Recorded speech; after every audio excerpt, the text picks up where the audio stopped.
Hey guys, learn A to Z stock market के channel पर आप सभी का स्वागत है। दोस्तों, आज मैं बात करने वाला हूँ कि ऐसी कंपनी जो डिफेंस सेक्टर के अंदर काम करती है और उस कंपनी का कल की डेट में मतलब सैटरडे को क्वार्टर रिजल्ट आया है।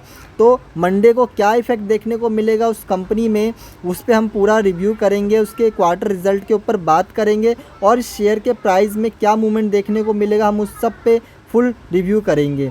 वहीं पे अगर अभी हम देखें कि अभी इंडिया और पाक का युद्ध चल रहा था, इंडिया और पाकिस्तान का युद्ध चल रहा था, उसमें अभी सीज़ फायर अनाउंस कर दिया गया है। तो इस बीच में अगर आपने एक चीज़ नोटिस किया तो डिफेंस सेक्टर जो है बहुत इंपॉर्टेंट रोल निभाया इसमें। वहीं पे डिफेंस सेक्टर के काफ़ी ऐसे सारे स्टॉक्स थे जो 10% 20% का अपसाइड मूवमेंट देखने को मिला है। ठीक है, तो डिफेंस सेक्टर के अंदर जो बहुत सारे कंपोनेंट होते हैं, लेकिन उनमें से जो एक कंपोनेंट जो सबसे इम्पोर्टेंट होता है वो है बैटरीज़। क्योंकि बैटरीज़ जो है वो चाहे एयरक्राफ्ट हो, मिसाइल हो, हेलीकॉप्टर कोई भी हो, ठीक है, उसके अंदर जो बैटरीज़ वो यूज़ होता ही होता है। बिना बैटरीज़ के वो चीज़ नहीं चल सकते। ठीक है, तो बैटरीज़ बहुत इंपॉर्टेंट। और ये जो कंपनी जिसका क्वार्टर रिज़ल्ट आया है वो कंपनी बैटरी मैन्युफैक्चरिंग में ही काम करती है और वो स्पेशली डिफेंस सेक्टर के लिए बैटरी मैन्युफैक्चरिंग करती है। तो आइए चलते हैं उस कंपनी का नाम जानते हैं हम।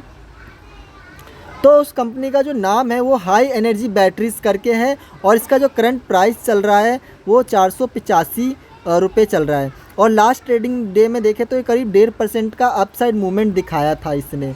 वहीं पे लास्ट अगर एक साल में देखें तो 4% भागा है और एक साल में ये अभी ऊपर से नीचे करीब डाउन अभी अब काफ़ी ज़्यादा गिरा हुआ भी है।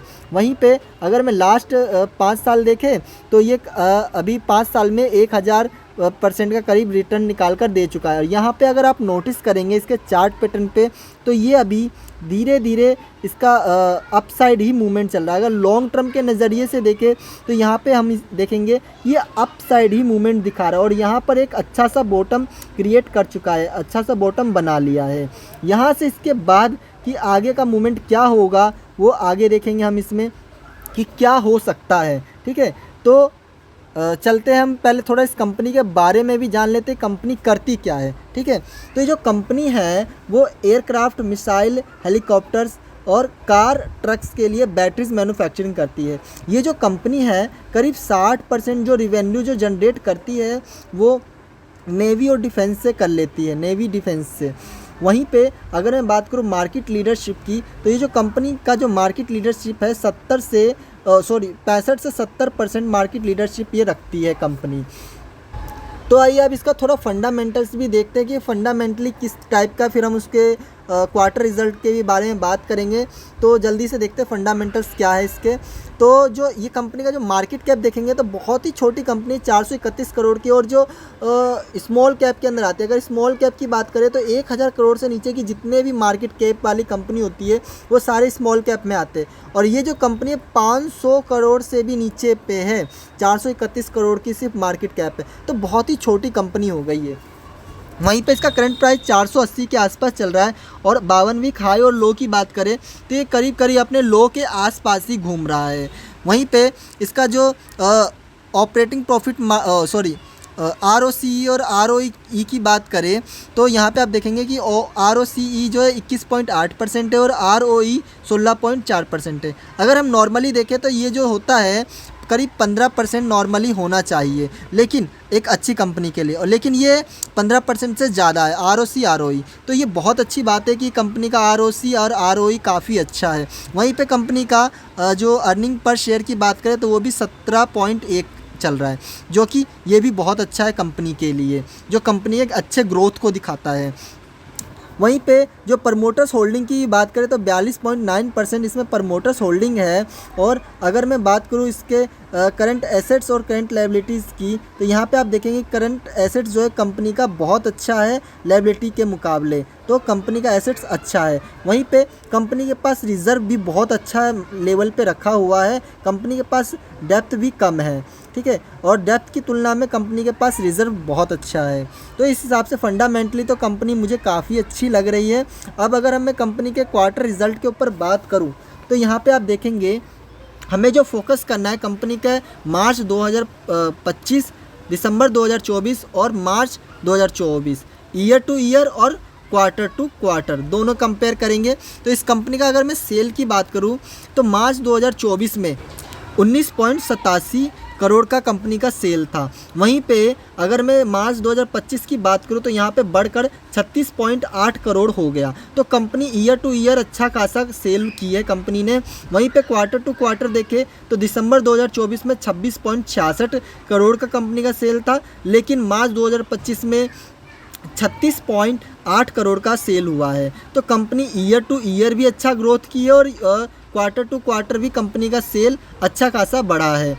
वहीं पर अगर मैं बात करूं अब कंपनी के ऑपरेटिंग प्रॉफिट मार्जिन की, तो यहां पर भी आप देखेंगे मार्च 2024 में 26.67% कंपनी का ऑपरेटिंग प्रॉफिट मार्जिन था। वहीं पे जो मार्च 2025 की बात करें तो बढ़कर 34.70% हो गया। तो ऑपरेटिंग प्रॉफिट मार्जिन में भी काफ़ी अच्छा जंप देखने को मिला है।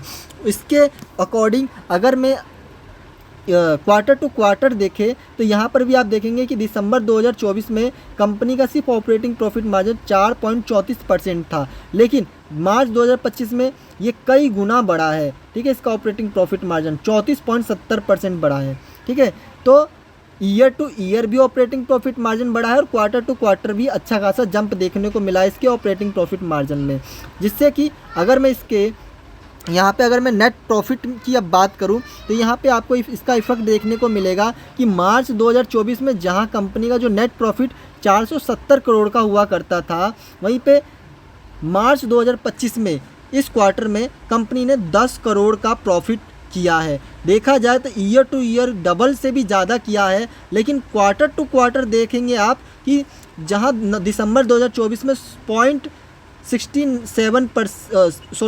0.67 करोड़ का कंपनी ने प्रॉफिट किया था दिसंबर 2024 में, वहीं पे मार्च 2024 में 10 करोड़ का प्रॉफिट किया है। यहाँ पे आप देखें करीब करीब 20 गुना कंपनी ने करीब कंपनी का जो नेट प्रॉफिट है बढ़ा है क्वार्टर टू क्वार्टर। और वहीं पे ईयर टू ईयर देखेंगे तो डबल से भी ज़्यादा का कंपनी का नेट प्रॉफिट बढ़ा है। तो दोनों हिसाब से देखें, चाहे वो क्वार्टर टू क्वार्टर देखें या ईयर टू ईयर देखें, कंपनी अच्छा खासा प्रॉफिट की है इस क्वार्टर में।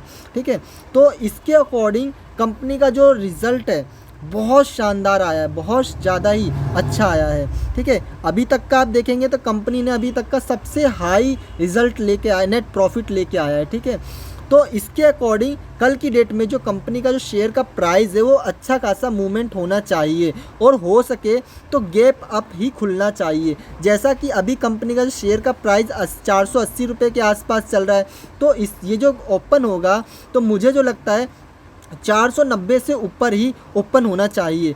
अगर बाई चांस ऐसा हुआ कि शेयर का प्राइस 470 या 75 के आसपास खुला तो ये एक अच्छा बाइंग अपॉर्चुनिटी देगा। ठीक है, क्योंकि यहाँ पे हमने एक चीज़ नोटिस किया कि एक ये बॉटम भी तैयार कर चुका है, अपना बॉटम पे ही चल रहा है अभी। ठीक है, उसके अलावा कंपनी का क्वार्टर रिजल्ट इतना अच्छा है कि मुझे कम चांस लगता है कि इसमें गिरावट देखने को मिलेगा मंडे को।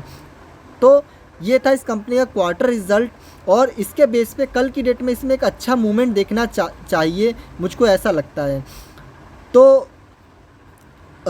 ये जो मैं इस कंपनी के ऊपर जो वीडियोस बना रहा हूँ ये सिर्फ लर्निंग और एजुकेशन पर्पस के लिए ही बना रहा हूँ। इसमें मेरा कोई भी बाय या सेल कॉलिंग नहीं है, ये सिर्फ मेरा एक एनालाइज है कि मेरे को ऐसा लगता है कि कंपनी जो है कल गैप अप ओपन होना चाहिए या इससे नीचे आएगा तो मुझे लगता है कि एक अच्छा बाइंग अपॉर्चुनिटी बनेगा। ये मेरे अकॉर्डिंग है। आप अपने फाइनेंशियल एडवाइज़र ज़रूर बात करिएगा और एक बार अपने आपसे भी खुद से रिसर्च करिए कि क्या ये बाइंग के लिए अच्छा है या नहीं, क्योंकि पैसे आपके कल को अगर डूब गए या बाई चांस कल ये लॉस हो गया आपका तो रिस्क आपका होगा। ठीक है, तो एक बार ज़रूर अपना रिसर्च करिएगा इस कंपनी के ऊपर। मेरे अकॉर्डिंग इस कंपनी का रिज़ल्ट काफ़ी शानदार आया है क्वार्टर रिज़ल्ट, और कल की डेट में ये अच्छा खासा मूवमेंट दिखना चाहिए इसके अंदर।